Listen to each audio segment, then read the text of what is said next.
Film की शुरुआत एक धुंधले और ध्वस्त हुए इलाके में होती है, जहां रात के सन्नाटे में एक सैनिक जिसका नाम सार्जेंट डेविस है, दुश्मन इलाके में छिपते हुए चल रहा होता है। वह एक इमारत के मलबे के पीछे आकर बैठ जाता है, फिर अपना विशेष गॉगल्स अपनी आंखों पर लगाता है और सामने एक पुरानी इमारत की तरफ बढ़ता है। इमारत के अंदर जाते ही उसकी नजर कुछ अजीब से शवों पर पड़ती है। उनकी आंखें खुली हुई, शरीर जमा हुआ और त्वचा सफेद पड़ी हुई होती है। वह एक शव के पास जाकर झुकता है और उसे छूकर देखता है। तभी उसे अचानक इमारत के अंदर से कुछ आवाज सुनाई देती है। डेविस उस आवाज की ओर बढ़ता है और एक कमरे में प्रवेश करता है।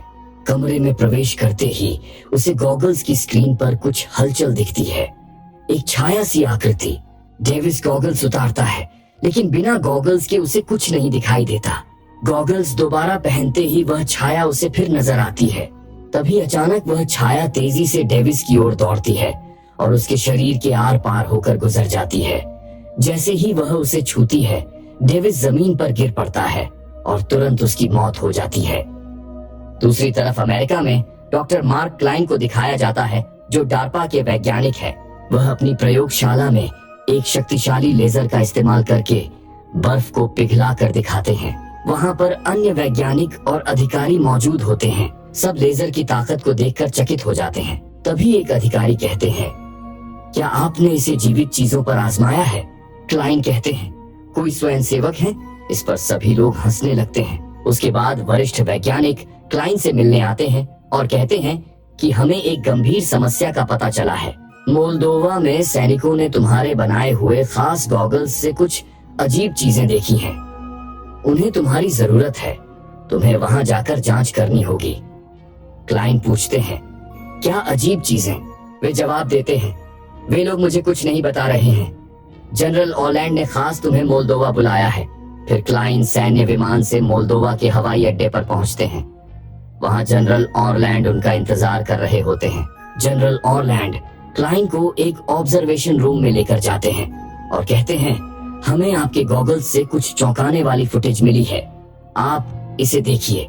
फुटेज चलते ही क्लाइन वीडियो में तुरंत ही उस चीज को देखकर पहचान लेते हैं, जिसमें एक रहस्यमय पारदर्शी मानव आकृति दिखाई देती है। तभी जनरल ऑरलैंड कहते हैं कि उनके सैनिकों को लगता है कि ये कोई तकनीकी खराबी है। क्लाइन कहते हैं, नहीं, ये तकनीकी खराबी नहीं है। इतनी दूर से आपने मुझे इसके लिए नहीं बुलाया है। मुझे इस पर रिसर्च करनी होगी। जनरल ऑरलैंड कहते हैं, पता लगाओ ये क्या है, क्योंकि हमें इसे ऊपर अधिकारियों तक रिपोर्ट करना है।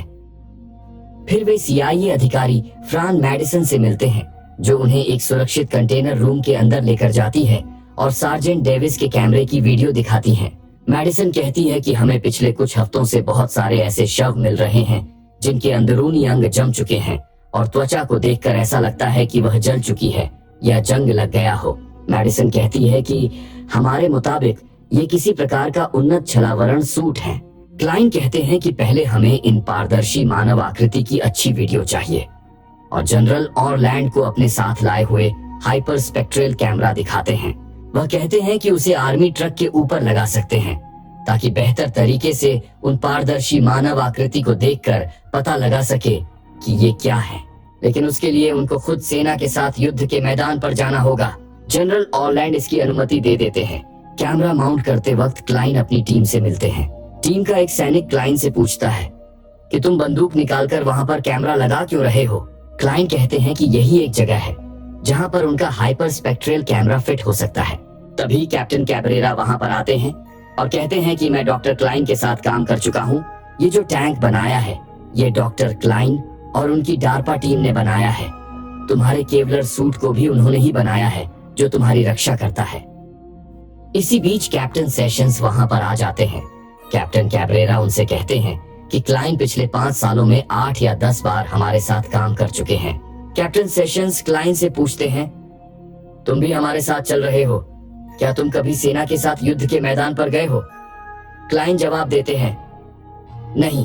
फिर कैप्टन सेशंस कहते हैं कि हमें यहाँ पर टूरिस्ट नहीं चाहिए जो बंदूक तक चलाना नहीं जानता हो। क्लाइन कहते हैं, अगर मुझे बंदूक दी जाए तो मैं उसका इस्तेमाल कर सकता हूँ। कैप्टन सेशंस कहते हैं कि सार्जेंट डेविस तुम्हारे उपकरण को इस्तेमाल कर रहे थे और मारे गए। यह ध्यान रखना कि इस बार तुम्हारे उपकरण सही तरह से काम कर रहे हो। यह कहकर वहां से चले जाते हैं। फिर कैप्टन कैब्रेरा कहते हैं कि कैप्टन सेशंस और सार्जेंट डेविस दोनों भाई जैसे थे। अगले दिन कैप्टन कैब्रेरा अपनी टीम को एक नक्शा दिखाते हैं और कहते हैं कि हमें दुश्मन के इलाके में जाना है। कल से यहाँ यूटा टीम के सैनिक एक 5 मंजिली इमारत में फंसे हुए हैं। हमें सतर्क रहना होगा क्योंकि दुश्मन हम पर कभी भी हमला कर सकता है। हमारा सिर्फ एक ही लक्ष्य है, यूटा टीम के सैनिकों को ढूंढकर वापस लाना। और अगर इसी बीच हमें वह पारदर्शी मानव आकृति दिखाई देती है तो उन पर गोलियां चलानी होगी। तभी एक सैनिक पूछता है कि हम किस पर गोली चला रहे हैं। मैडिसन कहती है कि हमें लगता है वह दुश्मन के सैनिक है जो उन्नत छलावरण सूट पहनकर हमला कर रहे हैं। इसलिए हमें ध्यान से गोली चलानी होगी और उनके छलावरण सूट को सही सलामत वापस लाना होगा। आखिर में जनरल ऑरलैंड कहते हैं, डॉक्टर क्लाइन और फ्रान मैडिसन भी तुम्हारे साथ मिशन पर आ रहे हैं, जो दूसरे ट्रक में मौजूद होंगे और तुम्हारे हेलमेट पर लगे कैमरा से तुम्हें मॉनिटर करेंगे। कैप्टन कैब्रेरा और उनकी टीम उस इमारत के सामने पहुंचती है जहां यूटा टीम ने आखिरी बार संपर्क किया था। टीम सतर्कता से इमारत के अंदर प्रवेश करती है। कुछ सैनिक इमारत की विभिन्न मंजिलों पर खोजबीन करने लगते हैं। तभी निचली मंजिल पर उन्हें 2 शव मिलते हैं। एक शव आतंकवादी का और दूसरा शव यूटा टीम के सैनिक अगोपिया का होता है। सार्जेंट टोल कहते हैं कि मुझे इनके शव पर गोली लगने के घाव दिखाई नहीं दे रहे हैं। फिर सैनिक आगे बढ़ जाते हैं। तभी क्लाइन सैनिकों से कहते हैं कि वहां पर उन्हें कुछ मोशन सिग्नेचर दिखाई दी है, सामने उल्टे पड़े बाथटब के नीचे। सैनिक सावधानी से बाथटब को उठाते हैं और उसके नीचे यूटा टीम के सार्जेंट कॉमस्टॉक छुपे हुए मिलते हैं, जो बुरी हालत में होते हैं। कैप्टन सेशंस कॉमस्टॉक से पूछते हैं कि बाकी टीम कहाँ है। सार्जेंट कॉमस्टॉक कांपती हुई आवाज में कहते हैं, वह सब ऊपरी मंजिल पर हैं और मर चुके हैं। मैंने उन भूत जैसी आकृति को देखा है। मैं भगवान को मानता हूँ और वे भगवान के विपरीत हैं। सैनिक इमारत की ऊपरी मंजिल की ओर बढ़ते हैं। जब वे ऊपरी मंजिल पर पहुंचते हैं तो वहां यूटा टीम के सैनिकों को देखकर चौंक जाते हैं। वे सब मृत पड़े होते हैं और शरीर जमे हुए होते हैं। इसी दौरान सैनिक मैकफेडेन एक कमरे की ओर बढ़ता है। जैसे ही वह अंदर जाता है तभी क्लाइन की नजर कुछ अजीब सी पारदर्शी भूत जैसी आकृति पर पड़ती है।